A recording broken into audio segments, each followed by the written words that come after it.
This guy's so negative towards me. I don't think I've ever. Well, maybe I've said some negative stuff about Hakeem. No, I don't care about these people. Guys, listen, tankies like Hakeem are literally a fucking cancer on online leftist discourse. They don't convert anyone. The only people they convert are fucking lefties over to pseudo-fascism, okay? I don't give a fuck about any of these people. They're worthless, okay? They're a cancer. I don't give a fuck about any of them. Hey, Vaush, why didn't you go over the Mao quote? You afraid of something? It's alright, I'll go over it again here. Don't run away this time. Hi there. If you didn't know, Vaush made a response of sorts to my video detailing how Marx, Lenin, and co. wouldn't have voted for Biden, as Vaush claimed. His response, or more appropriately, non-response, was incredibly disappointing, to say the least. He could have provided evidence for his positions, but he didn't. He could have admitted to being wrong, but he didn't. He could have admitted to lying about reading all that theory, but he didn't. Well, he kinda did, in a sly little way. All he did, really, was completely miss the point, either intentionally to mask his mistake, or unintentionally, because at this point I really don't expect that much from him. That, and make jokes about the American bombing of my country. How pleasant. This lovely non-response took 3 whole months to be delivered, and when it finally dropped, he didn't let me know. Almost as if he didn't want me to know about it. I don't care for his excuses. He can claim that he forgot, or that he doesn't notify people he responds to, whatever. These excuses show that he's either too lazy to send it to me, too cowardly, or just incompetent. You can't spin it any other way. Let's assume pleasant things and say that he casually forgot, against our common sense. Vaush will most likely not touch this video, but if he does, hi baby. Try to get through this whole thing this time, Strategically quitting the video right before you're shown for being a blatant fraud and not doing any research doesn't do your image much good. Regardless, I think I'll spare you his voice and simply enumerate his arguments, or lack thereof, and how not only was he horribly wrong in his first video, but in his second as well. Now, before I start, let me remind you that his original point, and the one that numerous people have responded to, was that Marx, Lenin, and co. would have voted for Biden. He had a preconceived idea and then quote-mined for references. When people showed his incorrect usage of said quotes, and how he didn't actually read the theory he claimed to have read, he threw a tantrum and quickly flipped his argument. Please do note all the backpedaling he does in the sad excuse for a response he delivers. First, let's get the petty stuff out of the way. In this video, which you can watch for yourselves, he called me a pseudo-fascist. What exactly pseudo-fascism is, well, who knows? I don't really think he knows what fascism is. To him, apparently, anyone that points out his mistakes is a fascist. How lovely. Apparently, I'm the evil, tanky authoritarian, but he's the one that tries to shut down all dissent by labeling those that disagree with him tankies, and actively tells his audience to not even watch their videos or engage with their ideas. In his non-response, he said of both Bad Empanada and I that, and I quote, "we're not worth listening to." I wonder if that's projection on his part. Anyways, Vaush claims that he got more popular because of, quote, superior ideas, not because he sucked the teat of destiny and games the algorithm by uploading 3 times a day. I upload twice a month, because I have a job. Not to disparage streamers, but working as a physician in a central hospital during a pandemic affords slightly less free time than streaming from home. Also, this isn't the first time he brings up subscribers. He even complained that my video has roughly the same amount of views as his. It shows how hyper-focused he is on his platform and his online presence. It seems to me that he cares way more about that than about the cause itself. Anyways, because I brought up the fact that I'm Iraqi, he launched into claiming that those people, meaning people of color, I honestly don't know how I'm supposed to take that, always use identity politics only when it suits them. This guy is so far into debate bro brain rot that he can't understand that my lived experience as a victim of bipartisan approved American imperialism is genuine, and considers it a show, a sinister ploy to get people to have sympathy on me or something, rather than what it really is, a genuine testament to how futile his lesser evilism is. He outright dismissed my house being bombed by Democrat and Republican-approved American warplanes. This is not a joke. This is something that actually happened. My childhood home was hit in January of 2004, destroying 2 of the walls and rendering it uninhabitable. Luckily, we weren't home, but if we had been, my whole family would have been dead. But no, it was all a show. I used Itball because it suited me, not because it's a real and relevant part of the discussion. Add that to the list of Vaush's oopsies, I guess. Finally, he claims he doesn't want to engage with me further because he doesn't want to propagate viewership for bad faith actors. Sure. Not because you know your arguments are trash, not at all. We all believe you, buddy. I went through your entire video and critiqued it with sources. You didn't even watch my whole video, let alone engage with its ideas. He keeps this silly facade of, oh, I don't really care, I'm not gonna engage, because he knows that he can't. He was, objectively, wrong. There's nothing wrong with being wrong sometimes. In fact, it signals growth as a human being. He finishes the video off by claiming to not want to, quote-unquote, give me attention, in fear of it positively influencing the growth of my channel. Definitely because he's not afraid of facing what I said. No, not at all. By the way, my channel developed before him, and will continue to do so without him too. Don't take yourself so seriously, fam. With that out of the way, let's take a look at the response he did. I'm going to include the response he attempted, and failed, to deliver to Bad Empanada first, because he got to that video before mine. He makes pretty much the same misunderstandings, but at least he does watch the Bad Empanada video in full, unlike mine. I wonder why. Anywho, you can watch it for yourself here. Links in the description. In his response to Bad Empanada, he begins by claiming that he doesn't care what theory says, claiming that long-dead 19th and 20th century men couldn't imagine the world as it currently is. This is just a horribly anti-intellectual position to take. First of all, the current state of things didn't fall from the sky. The political and historical changes that have occurred have reasons and underlying philosophies behind them, and analysis, even if written 100 years ago, can be helpful in at least approaching an analysis of today. I don't think Vaush understands what theory is and its primary purpose. It isn't a bunch of religious texts, and they aren't blueprints for revolution, or whatever else mistaken things he thinks they are. You can 100% disagree. You can have completely opposite opinions, but you cannot honestly claim your opinion to be an informed one if you haven't even bothered to see what incredibly complex conversations took place between people much smarter than you or I. From a Marxist perspective, you cannot have an informed opinion on imperialism, for example, without reading the relevant work, Lenin's Imperialism, John Smith's work, Emmanuel Arguyri, Samir Amin, the concepts of value chains and unequal exchange, etc., etc. You cannot have an informed opinion on reformism versus revolution if you haven't read Luxemburg's work, if you haven't read the exchanges between Lenin and Kautsky. A lot of theory can be out of date, but a lot is also incredibly pertinent to this very day. Do you genuinely think this US election was the first time in history a quote-unquote moderate imperialist bourgeois party ran against a quote-unquote hardline imperialist bourgeois party? Also, to reiterate, my original video wasn't done to comment on the theory that Vaush quote-mined. It wasn't to argue whether it is a good idea or not to vote for Biden. My original video's purpose was to show that the theory Vaush showed didn't support the position he held, which was that Marx and Lenin would have supported Biden. I successfully achieved that task, and he strawmanned and then ran away mid-video. Vaush continues. He claims his first Marx quote usage was to show not that Marx would vote for Biden, but that electoralism can be useful for leftists. He didn't clearly state this in his first video, so the fault of misunderstanding is on his part. Regardless, this isn't a controversial opinion on the left. Yes, use democratic and legal means when it's useful, and clandestine, quote-unquote, illegal activity when not, as the Bolsheviks did. Thing is, though, the Democrats aren't a socialist party, and none of their objectives are to make it easier for communists to run in American elections. It's a muddled point. Also, elsewhere, Marx clearly states that working-class candidates and working-class parties should be prioritized over all else. Isn't it at least a little hypocritical to quote Marx when it suits him, but completely ignore him when it doesn't suit your point? Which is, to remind everyone, was that Marx, Lenin, and co. would have supported voting for Biden. Now, Vaush claims that Marx was talking about a parliamentary system, and not the US system, when talking about prioritizing working-class parties. This, along with the idea that somehow the Democrats could radicalize people, or that they would make a system with other parties more viable.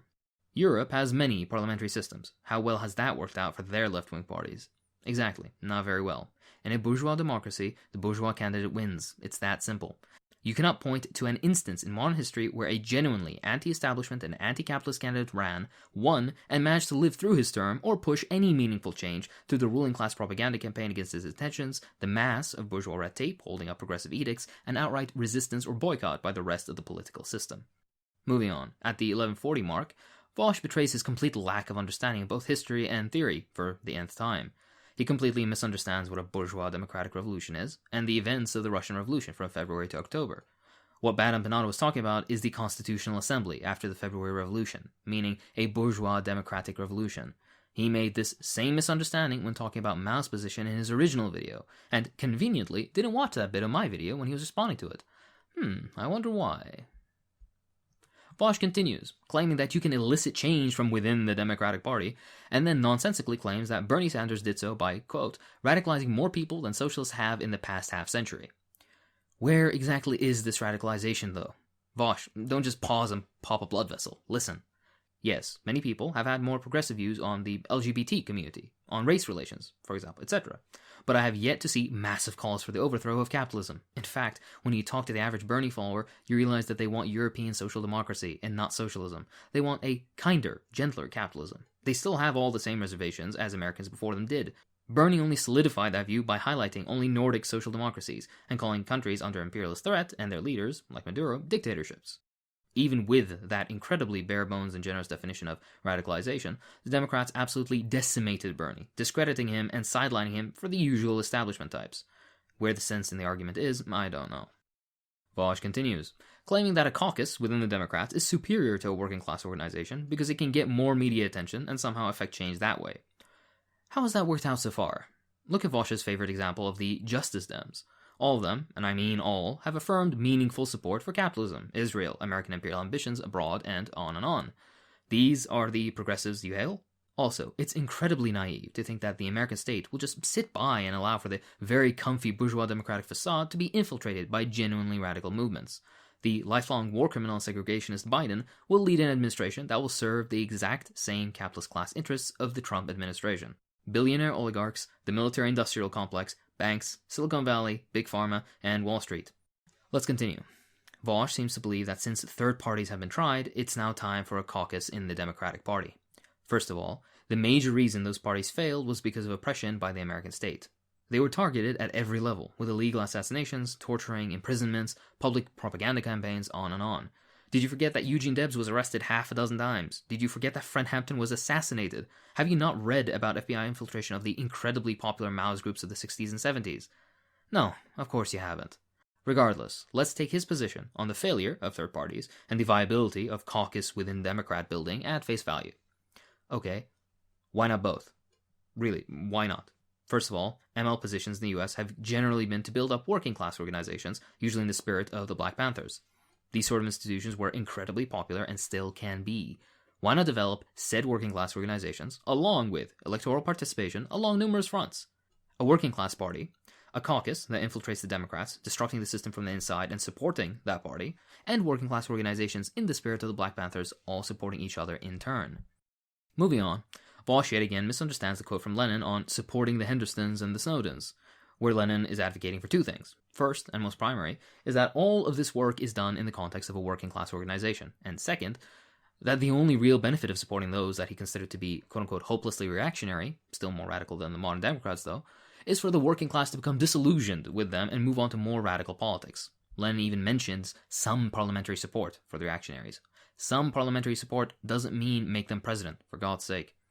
This game doesn't work in the US. The American people have gotten worse political representatives year in and year out. Haven't they had enough disillusionment? Bernie was pushed out. AOC is becoming more of an establishment Democrat by the minute. What exactly do you think will happen? That the revolution will be ushered in by the Democrats? This all underlies many more misunderstandings, especially regarding the absolute lack of revolutionary potential that the US currently has, and will most likely have for a long time. At best, you can hope for better domestic conditions and reduced imperialist ambitions, two contradictory aims, as the very reason the US is as wealthy as it is because of imperialism. Cutting imperialism will reduce the crumbs the working class gets and hence worsen conditions. This leads into a conversation about labor aristocracy and the prospects of revolution in a country on the decline, but all of this requires Vaush to read some theory. Not from 100 years ago, I'm talking stuff that was written like 3 years ago. Literally not a high bar to clear, asking for someone to do the basic level of research to hold an informed opinion. But all of this doesn't matter, because his original opinion is still wrong. On every level, Marx, Lenin, and co. did not advocate for what boils down to voting for Biden and supporting the Democrats. He's still arguing two contradictory positions. One is to support Biden, an establishment Democrat, into power, and the other is to build radicalism within the Democrats. Approaching the conclusion, Vaush doubles down on the idea that Marx would have voted for Biden. He's doubling down on being wrong, essentially. Have some humility and admit you're wrong when you're wrong. Nobody's keeping score here. If you genuinely cared about the movement, you wouldn't hold silly dogmatic positions that you're emotionally attached to. Lenin admitted his mistakes, so did Mao. I think you can too. I believe in you. Vaush then also claims you're a theory. Again, he didn't. Now the good faith criticism on my part ends because Vaush is being intentionally disingenuous the rest of the time. He completely twists an argument Bad Empanada made, where Bad Empanada simply says that the Democrats are a liberal bourgeois party, and that the way the party is set up, working class proposals will never make it to the floor for discussion, let alone adoption. This is an objective fact, and has been for decades. Vaush interprets this as saying that the Democrats don't make abject failures of themselves, thus alienating voters. For a guy who talks about reading comprehension all the time, he clearly lacks listening comprehension, as well as other forms. At the 41-minute mark, you see an annoying tactic Vaush uses. Whenever Vaush claims to anticipate arguments, for example when he quote-unquote predicts that Baden-Panada will mention that the Democrats are the Liberal Party and not the Radical Working Class Party, Vaush claims that since we don't have a Radical Working Class Party, we should vote for the Democrats. This is a fallacious point. Your argument isn't valid to the quote you cite. Just admit you're wrong. If there is no working class party organization, a proper study of the situation is required. The correct answer cannot be, oh yeah, let's just vote for the Democrats and do nothing else that tangibly matters to pushing them left. A strategy that Europeans have tried forever, by the way, and one noted for its continuous failure. Argue that point on its own, fine, but don't bring in an out-of-context Lenin or Marx quote and claim it supports your mistaken position when it objectively doesn't. Vaush repeatedly gets annoyed at Baden-Panada making the correct observation. Vaush said Marx, Lenin, and co. would vote for Biden and the Democrats. He then presents evidence that doesn't say what he thinks it says. When others, like Baden-Panada or I, note that fact, Vaush gets, in his words, impotently enraged at the fact that he is wrong and moves the goalposts, claiming that properly interpreting the theory, an argument he didn't make originally, means voting for less radical alternatives if they were the only ones available, and that his claim, magically changing from his original, is that he meant that Marx, Lenin, and co. did agree with some instances of tactical participation within electoralism. His argument shifts from Marx would have definitely voted for Biden, a nonsensical argument proven wrong time and time again, to Marx would have supported tactical participation in certain instances of electoralism, a thoroughly sanitized and completely uncontroversial opinion that no one disagrees with. What a clown. Vaush constantly misrepresents Baden-Panada's positions, making fun of him by saying things like, oh yeah, of course you only think Lenin wouldn't support my position because he didn't explicitly say the Democrats in 2020. And it's just so pathetic, honestly. For a guy approaching his 30s, he really has childish argumentative abilities. Either engage with arguments in good faith, or don't bother responding at all. Vaush completes his response, which wasn't one at all, by claiming that Baden-Panada has a mental disability. Lovely. Just lovely. Oh boy, you still with me? Don't worry, it gets even worse from Vaush's side. It's an intermission. Go drink some water. Here we enter the racist undertone section. Let's start. Now, he repeats the same backpedaling he did in Baden-Panada's video towards me, essentially changing his point from Marx and Lenin would have voted for Biden to they sometimes supported tactical participation in electoralism. Before I get into that, let's just clear his delusions about the Democrats and infiltration into that neoliberal hellhole of a party. What he doesn't realize, or refuses to accept, is that the Democrats will just shoot you in the leg as a genuine radical leftist, like they always have. What makes you think you won't be castrated like Bernie if you do infiltrate? Why Vaush is so set on the idea that they'd allow you, or that you hiding your power level, or some other shitty mindless idea would possibly make it so that you can insidiously bring forth real system-threatening ideas. At best, at the very best, what can be achieved is voter reform, by a long shot, and I'm doubtful this will occur at all, which will give rise to other lukewarm capitalist parties that will turn the US to, again, at best, a shitty European-style social democracy. One still dependent on imperialism, one still engaging in wars, one still heavily discriminating against minorities, one still with all the issues the US has, except with a few band-aids over the most glaring faults of the capitalist system. You cannot vote socialism in. The setup of the capitalist state fundamentally prevents this. If you read even an atom's worth of theory, and were even somewhat aware of history, you'd know it simply wouldn't happen as things stand. Unless this is his goal. Unless he doesn't give a damn about imperialism one bit, and thinks having the US be more like France or Norway, at the expense of brown and black bodies, from the bullet or the loan, is a fair price to pay. Think about that for yourselves. Now, the actual response. Vaush begins with him having an issue with my opinion on the importance of theory. I already covered that point a few minutes before. He goes on to claim that I'm a, and I quote, cringe lord if I consider Biden and Trump to be the same. Definitely reasonable language and adult uses. Regardless, to someone outside the US, they are the same. As an Iraqi, they are more or less the same at the core, and you cannot invalidate my perspective as someone from the third world. The difference between him and I, though, is that I mentioned that maybe, as Americans, you can see differences that are more meaningful to your material conditions. Notice that I actually give nuance, unlike our good friend here. Regardless, he later on claims that my considering them more or less equal isn't an argument, as if US foreign policy, arguably one of the largest and most important aspects of the US state, is just some small corner issue that can't be looked over.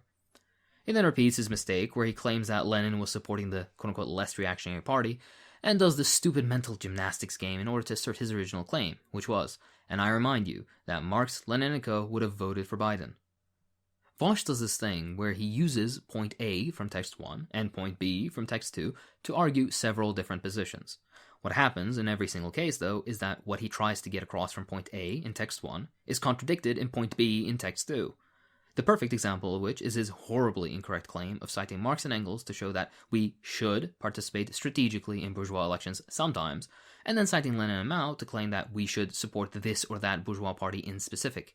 For example, Lenin's supposed support for the Labour Party in Britain, or Mao's supposed support for bourgeois parties in revolutionary China. What he doesn't realize, or refuses to realize, is that what Marx and Engels specifically say, for example, working class politics shouldn't tail behind bourgeois parties, directly contradicts his understanding, or better yet, misunderstanding, of Lenin's comment on the support for labor, which, by the way, isn't saying what Vaush thinks it's saying. I really don't want to repeat myself over and over, so go watch my original response to him to see in detail why Vaush has delivered a garbled mess of an argument that depends on the ignorance of the person watching, and the fear that they might actually go and read those texts themselves, which would immediately reveal how full of shit Vaush is. By the way, I do recommend you actually go read those texts for yourself. Unlike Vaush, I do recommend people go to the source literature. Having cleared that up, he then moves on to something really disgusting, honestly. Vaush outright dismisses the lived experience of someone on the receiving end of US imperialism as, and I quote, not having an argument. Pulling a nice Stefan Molyneux there. If you're too thick-skulled to understand that yes, that is essentially an allegory to why, to most of the world, there really is no tangible difference between the Democrats and the Republicans. You can play this two ways. Either you can say you don't care and you can out yourself, or you can claim that for whatever reason, if it benefits Americans but negatively affects those in the third world, you feel that is a fair trade, which equally isn't a good look. He doubles down on this by making a bad point about discussing, quote-unquote, one segment of foreign policy being not a full argument, because, apparently to him, the most devastating war of the 21st century so far, perpetuated by his government, is just a throwaway side point that barely requires mention. Vaush completes this by engaging in horrible, and I mean horrible, defense of the Democrats in regards to the Iraq War. This is myopia at levels never before thought possible. This is how far he is in his bubble of championing the Democrats. It has him literally defending war crimes because more Republicans did worse. Which, by the way, they didn't. They were both equally shit. The worst period of sanctions in Iraq were applied by Democrat President Clinton.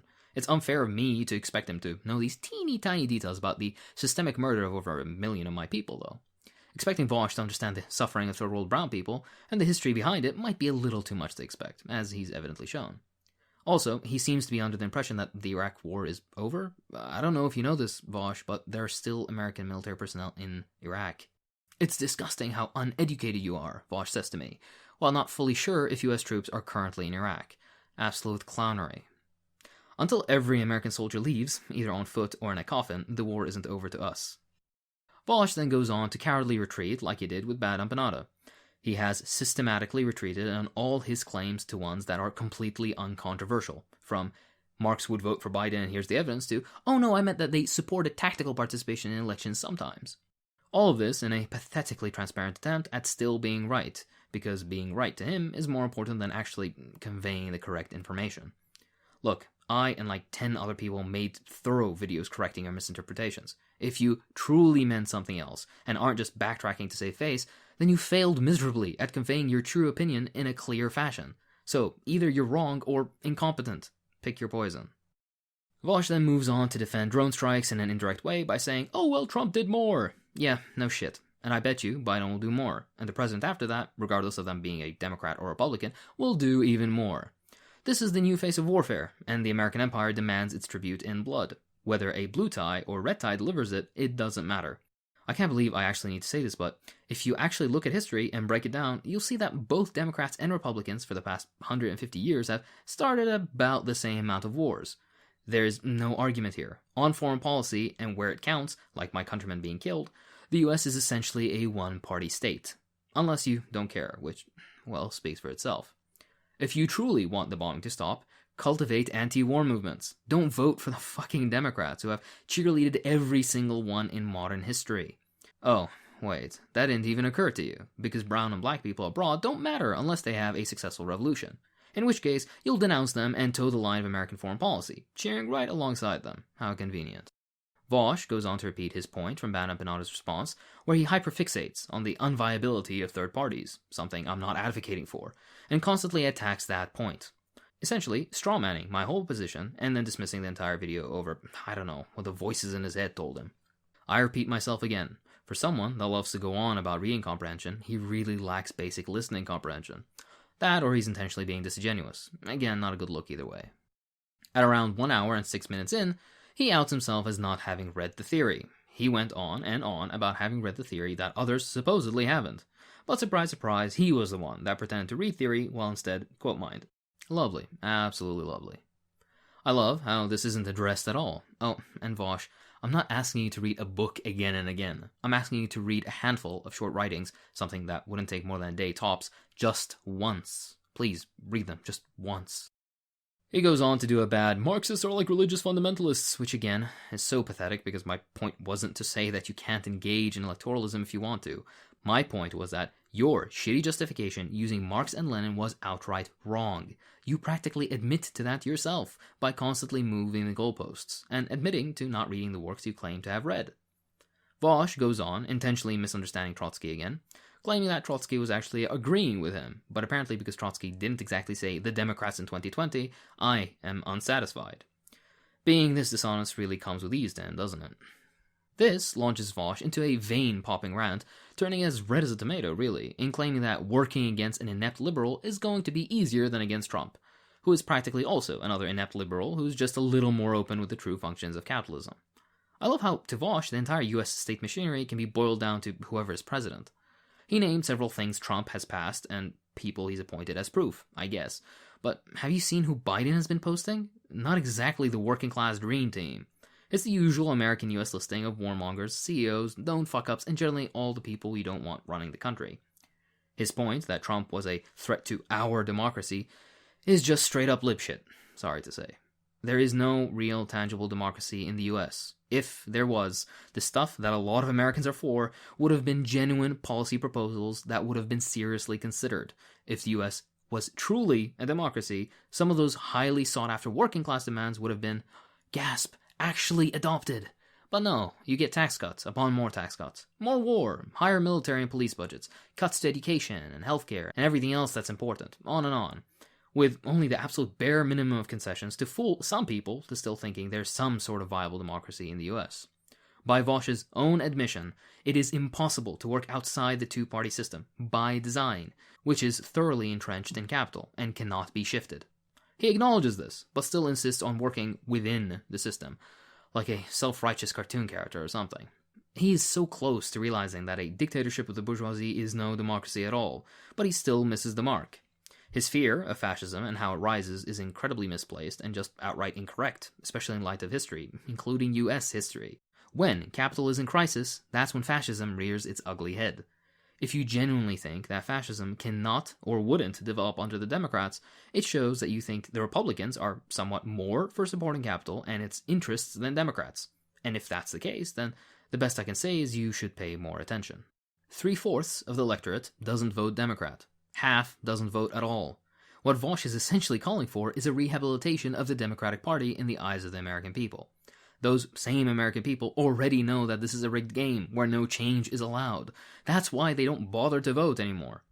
Pleasantly, Vaush then goes on to completely ignore my second proof of him completely coat mining and not reading theory, which again he claimed he read. I cannot stress this enough.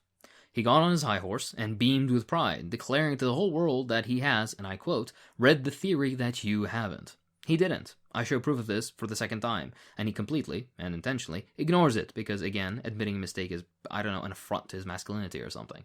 I genuinely don't know why he just won't come clean at this point. Vaush continues to misunderstand me after this, ironically proving my point by his lack of creativity when he cannot possibly fathom another way workers can peacefully attain power, and then completely doesn't understand how, when the military participated in the Bolshevik Revolution, it was a pretty bloodless event. The Civil War and the reaction afterwards was bloody, but the actual takeover of power caused practically no deaths. My mistake was expecting Vaush to know history. His chat quickly reminded him of the Carnation Revolution in Portugal, which also was bloodless, but he glosses over it and doesn't correct himself, or even acknowledge that, hey, maybe what Hakim is saying has some merit. My own chat is proving me wrong, but I'm allergic to admitting my faults. Look, I'm not asking for much here, fam, really. Vaush goes on to say something interesting, though, and this is the only way I can excuse all this nonsense. Buddy, I'm giving you an out here. If he is truly afraid of being fully clear that he personally believes that a violent revolution is necessary to overthrow the state, not in a defensive way or some other weasel nonsense, but actually considers violent revolution to be a viable and sometimes even necessary strategy, if he believes this, but is afraid of state repression or something, then he can be excused. He's still wrong in his usage of theory, but I get why he's so adamant about discourse on alternative strategies. With that said, though, oh boy, strap in, because here comes the heated gamer moment. He hopes I get bombed by Chinese drones, or so it seems. He said I'd supposedly welcome Chinese drones over Iraq. I've never said anything about this in any perceivable way, so this must have come from some deep recess of his mind. Thinking aloud, though, hoping Iraq gets droned makes your support for the Democrats make a lot more sense all of a sudden. I'm obviously joking, he isn't really saying that, but even joking about this is so insensitive, it betrays a chauvinism that I can't even fathom. Does he make rape jokes too? That heated gamer moment was so powerful, I was afraid he'd use his tactical N-word. Maybe he'd spice it up with some variation on sand or dune, anything to show Nazis that he's hip and not afraid to say those meany bad no-no words, continuing the long-standing tradition of liberals appeasing Nazis with no real gain to the movement. By the way, yeah, that was his actual justification for using a racial slur on stream. Weasel your way out of that one, Vaush. He swiftly moves on to make an argument where infiltrating the Democrats is possible and states that you don't need to go full mask off, as if hiding all truly radical and revolutionary ideas behind safe liberal masks will somehow allow for enough class consciousness to develop in the US for meaningful changes to occur. Look, do what you like. Again, I don't care. My fundamental point is that none of this is evidenced in Marx or Lenin, which was your original point. Like a broken record, Vaush then goes on to repeat the same mistakes he did before. Lenin talks about a completely different set of material conditions, and Vaush just cuts out Revolutionary Party and puts in the Democrats, and expects the argument to stay logically consistent. Then, when people point out that this is horribly butchering Lenin's point, he gets frustrated, and out of humiliation or stupidity, I don't know exactly which, he backpedals. A related point is that Engels used the term the communists to refer to organizations of communists, and not individual communists. But Vaush doesn't know this, because he's quote mining, and hasn't actually read anything from Engels. In the same trend of not really knowing what he's talking about, I point out several instances of historical inaccuracy in Vaush's video, and he misinterprets it as, oh, this is exactly how it should play out in the US too then, huh? For example, my point on dual power. He claims people strawman him, but he's done nothing but either not listen to my arguments or completely strawman me this whole response. It's honestly really sad. Also, again, he tries to weasel his way out of my third proof of him not reading the theory by claiming that he apologizes for not memorizing every footnote. The short article has 6 short footnotes, and he claimed to have, and I quote, extensively read this the night before. This is verbatim from our boy Vaush. I say this in the original video. Either he didn't read the work, or he didn't undergo a serious enough study to remember points from a very short pamphlet he claimed to have read the night before. This is honestly so pathetic, really. Just admit you didn't read it and move on with your life. It's as clear as day. Vaush then goes on to misunderstand my point on why theory is important when I compare it to medicine. I'm not saying theory is a concrete science. What I'm saying is that, like reading about literally anything else, you can avoid common pitfalls and dead ends others encountered. More information and education is never a bad thing. And now I'm repeating myself from the video that he ignored, but this doesn't mean you can't disagree or forge your own path, but please, for the love of God, have at least some understanding on these debates, because the big brain takes you think you have were had by much more intelligent people before you, and were thoroughly torn apart by people even more intelligent than that. Disagree, think your own thoughts, but also read. It really wouldn't hurt you. I'm surprised I've had to repeat this point so much. After this sad display, Vaush starts complaining that I don't address the analysis he derived. I don't know how you derive something from works you didn't read, but I digress. Not to repeat myself yet again, but absolutely no listening comprehension. The point of my original response video wasn't critiquing your opinions on electoralism. It was critiquing your mistaken use of Marx, Lenin, and co. as support for those opinions. I don't care if you think supporting the Democrats is good or not. I even say this in my video. Support them if you think it is a good idea after a proper and informed study of the situation. But don't claim that Marx or Mao would have as well, because you're objectively wrong. Thanks for yet again doing what you accuse others of doing, missing the point. Vaush then goes on to completely misunderstand my statement that a lot of state repression, especially the flirting with fascism kind he loves to invoke so much, also occurred under Democrats. He essentially dismisses the point because he didn't understand it. How lovely. Add some history reading to the list, I guess. After that, he repeats his bad faith painting of me as a quote-unquote religious fundamentalist type when I say that if capital benefits from an autocratic takeover, then that's what'll happen, as proven by history. Germany, Chile, the Philippines, practically all of Latin American history is a testament to this, but he, unable to understand the point, or simply dismissing it in case it might make me look good, pauses in the middle, skips over, and starts claiming that I'm annoyed he, quote, defiled the sacred texts. Nah, buddy, but I do think you're annoyed that I defiled your divinely guided Democratic Party, though. To conclude, he goes on a horrible monologue where he condescendingly talks down to me and claims that he'll get Biden to stop all the bad that the US does, and all that, which apparently was a joke. Even, as insensitive of a joke as it may be, his delivery was so bad that his audience actually thought he was being serious. Where's the funny, Vaush? The dead Iraqi children aren't laughing. Oh, wait, oh no, that's me using it bull again, oh fuck! Aye. He then complains about foreigners following our politics. Habibi, Hayati, Hubbi Nur Aini, I follow US politics because my life literally depends on it. I don't know if you remember, but the failure of the American left in developing a proper anti-war movement resulted in the illegal invasion and occupation of my country, which caused the deaths of millions and irreparable destruction to the land and its memory. But no, I should stand by like a good brown when the whites are discussing their politics. Get a fucking grip. Vaush then rage quits my video. Strategically, of course, because the last 15 minutes or so were the most damning. He for sure skimmed the video before and chose that point to eject because he couldn't possibly twist his absolutely trash understanding of Mao and the concept of new democracy into something that would just reflect his absolute lack of comprehension of very basic concepts. Also, I show that he just quote-mined, again, and after ignoring me for the first 3 times, it gets a little tougher to argue in good faith that he just missed those bits. Let's show that again, actually, shall we? Now, how would you feel if I told you that conditionally the old leftist theorists were in favor of the promotion of capitalism and bourgeois democracy as an alternative to complete autocracy? I read from you now a segment written by Mao Zedong. If any communist or communist sympathizer talks about socialism and communism but fails to fight for this objective, if he belittles this bourgeois democratic revolution, relaxes or slows down ever so slightly and shows the least disloyalty and coolness or is reluctant to shed his blood or give his life for it, then wittingly or unwittingly, such a person is betraying socialism and communism to a greater or lesser extent and is certainly not a politically conscious and staunch fighter for communism. I noticed this in a lot of what I read from Mao, by the way. Mao was very big on the fight and die kind of talk, you know? Quite a bit more than Lenin and Marx. It is a law of Marxism that socialism can be attained only via the stage of democracy. And in China, the fight for democracy is a protracted one. It would be a sheer illusion to try to build a socialist society on the ruins of the colonial, semi-colonial, and semi-feudal order without a united, new democratic state, without the development of a state sector of the new democratic economy, of the private capitalist and cooperative sectors, and of national, scientific, and mass culture, i.e. a new democratic mass culture, and without the liberation and the development of the individuality of hundreds of millions of people. In short, without a thoroughgoing bourgeois democratic revolution of a new type, led by the Communist Party.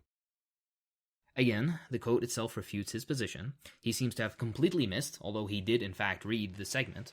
In short, without a thoroughgoing bourgeois democratic revolution of a new type led by the Communist Party, Mao isn't supporting bourgeois democracy. He's supporting new democracy. This is what not reading theory does to you. He completely misunderstands what new democracy is and is assuming it's just plain old liberal democratic bullshit when it isn't. All of this is valid only under the presumption that there exists a communist party in the leading position, a people's army with control of large areas of land, and a massive movement capable and willing to overthrow the current order so that they can begin the construction of socialism. All of this within a country that is agrarian and semi-feudal in development, not the highly industrialized and wealthy United States. None of these conditions exist in the US. Putting aside the fact that Vaush doesn't understand what a bourgeois democratic revolution is, he's also incorrectly applying this quote from 1945 China to the modern United States, despite Mao talking about a necessary stage of development of the Chinese Revolution in which foreign domination and imperialism is overthrown and a connection with the national bourgeoisie is made. This leads into a discussion of the development of socialism within agrarian semi-feudal nations, which is outside the scope of this video. Nothing about quoting this is valid. It doesn't support his position on Biden, it cannot be applied to the modern American situation, and most importantly of all, it doesn't say what Vaush thinks it says. What Mao was saying was valid when these conditions existed. Number 1, the Japanese aggressors have not yet been defeated. Number 2, the Chinese people urgently need to work together for a democratic change in order to achieve national unity, rapidly mobilize and unite all anti-Japanese forces, and defeat the Japanese aggressors in cooperation with the Allies. And 3, the Kuomintang government is disrupting national unity and obstructing such a democratic change. This is a direct quote from the work Vaush is citing. To support the unity of political groups with the Communist Party in the leadership position during a combined civil war and war of attrition against a foreign fascist power with the goal of forming a new republic with the explicit goal of building socialism, all of this is in the work, people, cannot in any way be applied to the modern US. So either he didn't read it and just ripped this quote in a bad attempt to substantiate his argument, or he read it only partially, or read it and misunderstood it so badly as to mangle it into a position in support of Biden. Please, I ask everyone, go and read the works yourselves. They're not that long, honestly. How lovely. Yet again, try to weasel your way out of that one, Vaush. With that said, notice how I showed his whole video in my original response, but he didn't show mine. There's a reason for that. I wanted people to get Vaush's full argument, and I didn't talk over or split his argument in half when I went over them. Notice how he does talk over mine, barely pays attention half the time, spends more of the video arguing with the chat about side issues than actually addressing my video, and quits the video halfway through. He does this all while moving the goalposts. I wasn't saying that leftists should not vote for Biden, ever. What I said, and repeated numerous times in the original video, was that the evidence that Vaush presented in support of the position that Lenin and Marx would be in favor of voting for Biden is in fact evidence against that position. My video essentially just calls out Vaush for not actually doing research and being intellectually dishonest. He never engaged with that. Think about why he did that. Again, either he is incompetent, lazy, or cowardly. Regardless, let me repeat this a final time, because he didn't seem to catch it the first 10 times I said it.